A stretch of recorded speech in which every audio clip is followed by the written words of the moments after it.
Yos nakama, selamat datang di Love Tale Anime. Akhirnya One Piece chapter 978 sudah rilis dan menemani kita saat di rumah aja. Cover story pada chapter kali ini kembali menceritakan keluarga bahagia milik Capone Gang BG. Anak buah Lola berterima kasih pada Fire Tank Pirate karena telah menyelamatkan kapten mereka.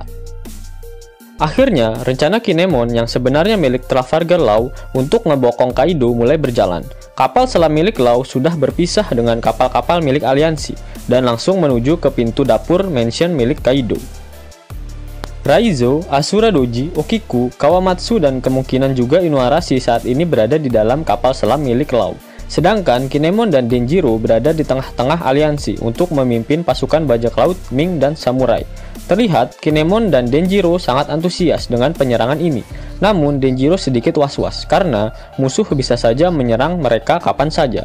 Terlebih lagi, Denjiro sudah menunggu selama 20 tahun hingga menjilat keteknya Orochi untuk menunggu momen balas dendam kali ini. Akhirnya, mereka telah sampai ke Onigashima. Terlihat sebuah kota dengan tata letak yang apik dan berada di bawah tengkorak yang dari perkataan Kinemon pada One Piece chapter 977 adalah sebuah gunung. Namun, jika memang itu sebuah gunung, penampakannya lebih mirip sebuah tengkorak super raksasa yang bahkan terlihat giginya yang memiliki warna lebih putih jika dibandingkan dengan bagian lainnya. Selain itu, terdapat pedang yang tertancap di dekat tengkorak tersebut, dan jika dilihat lebih detail lagi, bentuk gagang pedang tersebut mirip dengan pedang Susui yang dimiliki oleh Ryuma. Apakah benar tengkorak itu adalah rangka milik seekor monster dan pedang yang tertancap adalah pedang milik monster tersebut karena ukurannya yang sangat besar? Kinemon merasa curiga melihat kondisi Onigashima yang masih adem ayem, seakan mereka tidak mengetahui jika para samurai berhasil selamat. Di manakah Kanjuro? Seharusnya saat ini dia sudah lebih dulu tiba di Onigashima. Secara dia terbang menggunakan gambar burungnya. Pada One Piece chapter 976, Kanjuro mengatakan jika dia ingin melapor pada Orochi. Namun, saat diserang oleh Kawamatsu, Kanjuro akan mencari dan membunuh Hiyori. Apakah dia saat ini sedang mencari Hiyori dengan menggunakan Momonosuke sebagai umpannya? Dan setelah menangkap Hiyori, baru dia pergi ke Onigashima untuk bertemu dengan Orochi. Kanjuro juga yakin jika para samurai tak akan bisa sampai ke Onigashima, apalagi mengalahkan Kaido. Mungkin itu sebabnya Kanjuro belum melapor ke Onigashima.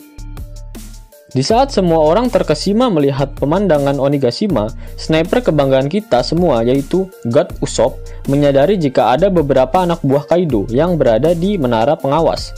Dengan sigap, Usopp menembakkan kembang tidur pada para penjaga tersebut dan membuat mereka bermimpi indah. Akhirnya, para aliansi bersandar di Onigashima. Para samurai menenggelamkan kapal mereka dengan tujuan agar musuh tak menyadari jika mereka semua datang untuk membalaskan dendam. Selain itu, para samurai memiliki tekad yang sangat kuat jika mereka memilih untuk mati syahid ketimbang lari pada saat pertempuran berlangsung.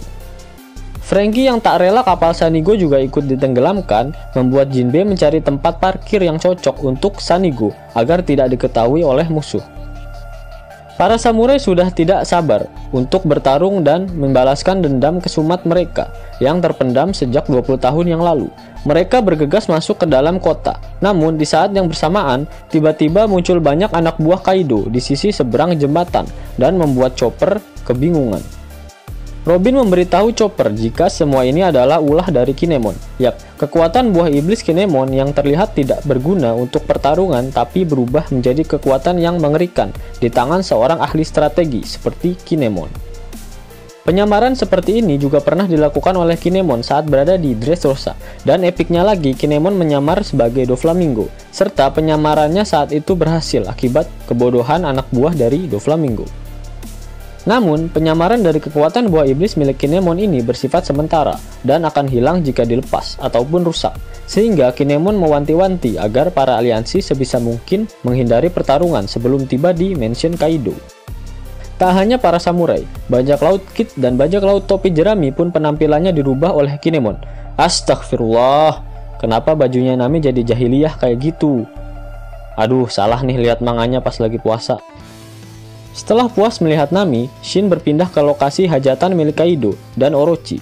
Terlihat Queen bertugas sebagai MC pada acara tersebut, dan Scratchman Apu bertindak sebagai DJ-nya.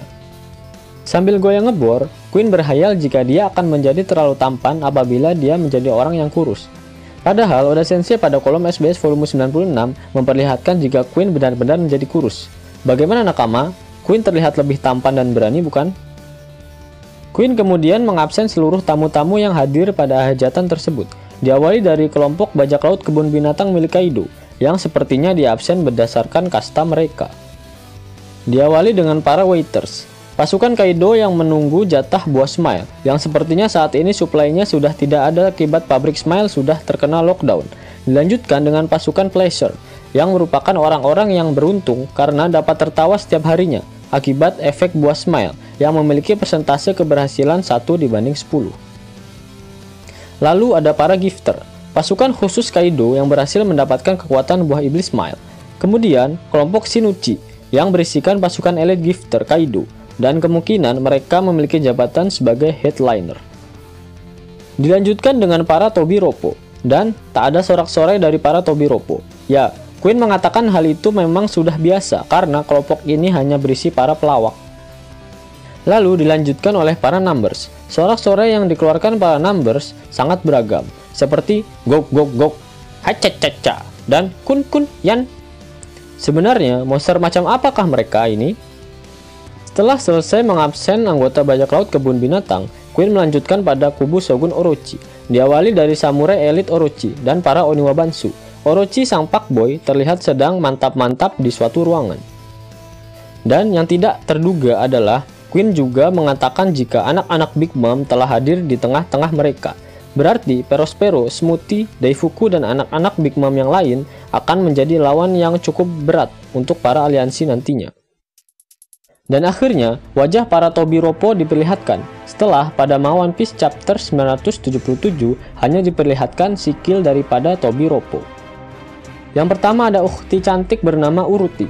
Sepertinya dia memiliki mulut yang tak secantik parasnya, karena bawaannya yang ngegas mulu. Mulai dari kekesalannya dengan Queen yang telah menamai mereka sebagai grup pelawak. Serta dia merupakan tipe cewek yang tidak takut apapun, bahkan menyebut Kaido itu bodoh. Lalu dia memiliki tanduk yang terlihat mirip seperti milik Kaido, dan mirip juga dengan tanduk milik ikan petarung yang ada di Dressrosa. Apakah Ulti adalah seorang fishman, atau dia sebangsa dengan Kaido? Yang kedua ada Pejuan. Sepertinya dia adalah seorang pria dengan pembawaan yang kalem, dengan style rambut Harajukunya, dan sepertinya tanduk yang dia miliki hanyalah aksesoris. Jika kita lihat perubahan Zoan Spinosaurus milik Pejuan, tidak terlihat adanya tanduk. Berbeda dengan Kaido yang masih memiliki tanduk saat berubah menjadi naga Shenlongnya. Ketiga ada Black Maria. Dilihat dari perawakan tubuhnya, sepertinya dia adalah seorang raksasa, dan ada dua pedang yang dijadikan tusuk konde oleh Black Maria. Keempat, ada Sasaki. Yap, dilihat dari penampilannya yang memakai sendal bakiak dan tato seperti para Yakuza di bagian tubuhnya, sepertinya dia adalah orang Wano. Wajah dan perawakannya mirip dengan Asura Doji, namun struktur giginya mirip dengan milik Jinbe yang merupakan manusia ikan. Apakah Sasaki termasuk ras manusia ikan? Lalu kelima ada Diaz Drake. Yap, dialah satu-satunya yang tidak menggunakan aksesoris tanduk yang menjadi ciri khas bajak laut kebun binatang. Diaz Drake yang aslinya adalah anggota SWORD yang merupakan mata-mata angkatan laut. Kita tunggu aksi pengkhianatannya. Keenam adalah Hushu. Sepertinya dialah anggota Tobiropo terkuat, di mana dia bertanya pada yang lainnya, jika Queen tiba-tiba mati mendadak, siapakah yang berhak menggantikannya? Black Maria pun menimpali, jika Hushu lah yang paling pantas menggantikannya. Yap, Tobiropo sepertinya memang berada di bawah kepemimpinan Queen, di mana pada One Piece Chapter 927 saat Kyoshiro menghubungi Queen untuk mengirimkan assassin untuk menghabisi Soba Sanggoro, Queen mengirimkan 2 dari 6 Tobiropo-nya, yaitu Pejuan dan Diaz Drake. Dan sepertinya siluet seorang broker underworld yang diperlihatkan pada One Piece Chapter 675 yang sempat gempar karena digadang-gadang adalah anak dari Kaido, sepertinya itu adalah siluet dari Hushu. Lalu saat perkenalan sikilnya Tobiropo pada One Piece Chapter 977, terlihat Hushu berada paling depan. Lalu jika Mimin coba urutkan kekuatan para Tobiropo, kemungkinan besar akan seperti ini. Hushu sebagai yang terkuat, lalu Diaz Drake, kemudian Sasaki, lalu Ulti, kemudian Black Maria, dan yang terakhir adalah Pejuan. Di mana Pejuan sendiri dikatakan sebagai duri dalam daging oleh Sasaki. Ya, kemudian Drake sedikit kesal karena mereka dibuat menunggu setelah dipanggil oleh Kaido. Lalu Sasaki pun berkata jika pasti mereka akan mendapatkan tugas penting dari Kaido. Namun, jika kita melihat kembali manga One Piece chapter 977, Kaido memanggil mereka untuk diperkenalkan oleh Big Mom. Dan mengapa mereka masih menunggu? Karena saat ini Big Mom masih mengganti kimononya. Hahaha, apakah memang benar Tobiropo akan mendapatkan tugas penting dari Kaido? Atau mungkin ini lagi-lagi hanya prank dari Oda Sensei agar para pembacanya berpikir terlalu liar? Padahal para Tobiropo hanya akan diperkenalkan kepada Big Mom. Bagaimana menurut Nakama? Yos Nakama, itulah review One Piece chapter 978. Jika Nakama menyukai video ini, jangan lupa untuk klik like, share, dan subscribe channel ini ya, agar Nakama semua tak ketinggalan info menarik seputar One Piece. Arigato!